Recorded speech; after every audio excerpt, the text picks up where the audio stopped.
Pag nasira ang charger mo, kailangan mo ba talagang bumili ng bago at mahal na original na charger? Paano kung sabihin ko sa iyo merong charger na pwede sa lahat ng laptop? This is a notebook power adapter na pwede sa lahat ng klase ng laptop. This is a universal charger. Buksan natin. This charger has 2, 4, 6, 7 pins na pwede sa lahat ng klase ng laptop. Ito naman yung kanyang power cable.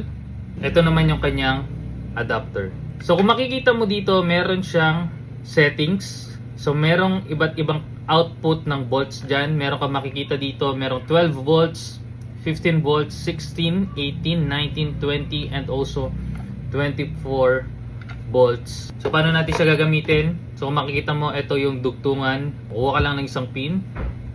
Then ilagay mo lang siya dito. Then piliin mo dito kung ano yung voltage output ng laptop. Saan po natin makikita yung voltage output ng laptop? Makikita po natin yan sa ilalim ng laptop. Meron po doon na nakalagay na voltage. May mga nakalagay po doon na 12 volts, 15 volts.